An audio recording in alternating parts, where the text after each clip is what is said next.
Then I get back and find out we changed it. Okay,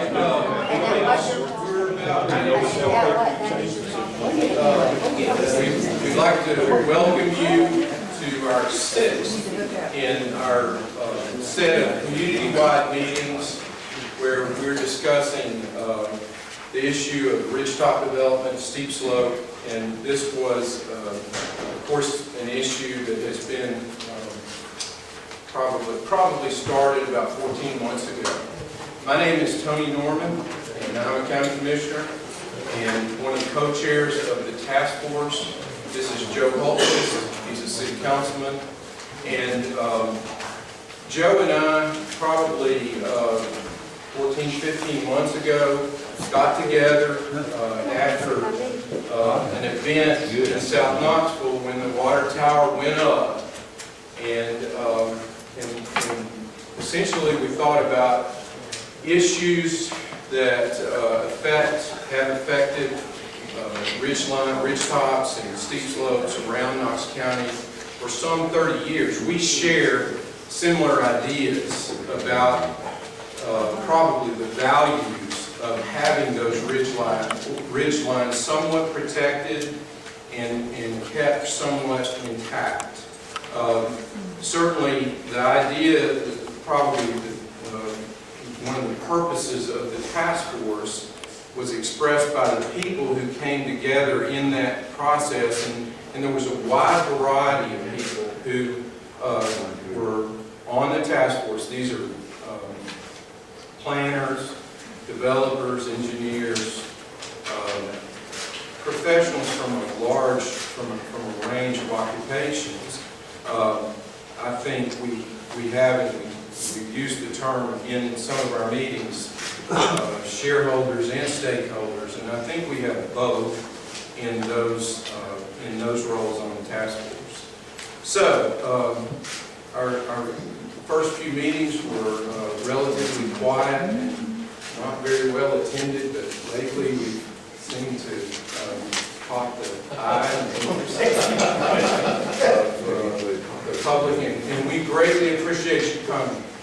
Another purpose that we have is that in that 14 months, these staffers at MPC, and Joe's going to go through some of the names here in a second, but I always like to point out Liz Albertson because essentially she was saddled with this, being a new person on the block at MPC, and they sort of handed it to her, and she's really done the yeoman's part of the work since in the 14 months. So just a lot of information has come out. Those of us that are natives to Knoxville and Knox County, I'm born and raised, in Midwest High School, UT, all that stuff, and a lot of us have these hills in our blood, and we value them. One of my favorite task force members, Doug Berry, who unfortunately took the hit economically and had to move to Cleveland, Tennessee, and work for Brewers Development Corporation. He characterized our ridge lines as they represent the visual character of this community. They're valuable to us. They're a resource to us. And by no means do we intend to keep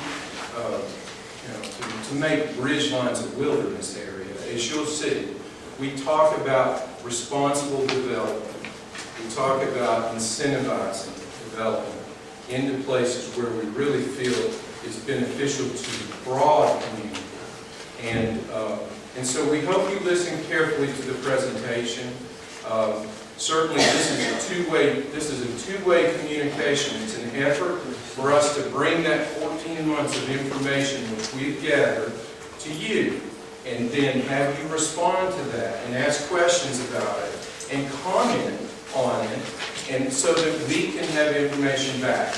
We need that information. You help us fill in gaps. This is not an effort to shove something down anybody's throat. We're trying to do something that's very healthy, we feel, for all parts of the community. So I applaud you for coming and participating in this public meeting, the democratic process. It's a good thing. Let's see. Okay, I think that's about it for me. Joe, why don't you go ahead and do your part and tell them a little bit about the task force and the people that are here. Well, the task force was created, it was unique in that it was created by a joint action of the city council and county commission. Basically, they're created by what's called resolutions, and the resolutions are identical except county commissions use the language to refer to city council as the other part and vice versa. Other than that, they're absolutely identical. They lay out the purpose, they lay out the membership, everything, and both bodies voted and created. No, to my knowledge, that's never been done before. City mayor, county mayor appointed task forces, but not both of the legislative bodies of our respective governments. So I think it's unique in that way. It certainly has I won't say a public mandate, but a governmental mandate, at least to engage the process and engage the public, as Tony described. So far, a lot of work's gone into it. Rough estimates, I know Liz has said that based on her rough tally that between staff hours and volunteer hours, it's probably well over 5,000 hours, individual person hours, whatever you want to call it, have gone into this effort.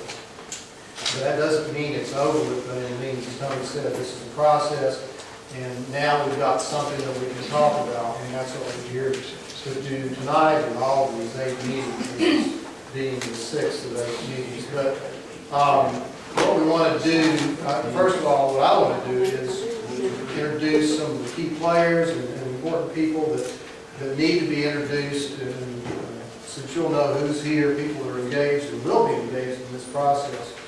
And I'm going to start with county commissioners. And we have R. Larry Smith here to my left. He's down on the floor, so he's kind of waiting on here. R. Larry. County Commissioner Dave Wright. Dave, where are you? There's Dave back in the corner. Thanks, Dave, for coming. County Commissioner Mike Brown. Thanks, Mike, for coming. And Larry, thank you. I say thank you. County Commissioner Greg Lambert, here by the door. And Brad Andrews right behind him. So, two county commissioners, thank you both for coming. We have from the Metropolitan Planning Commission, we've got MPC Commissioner Laura Cole in the back corner. And are there any other MPC commissioners? I think that's it. Task force members, Will Skelton,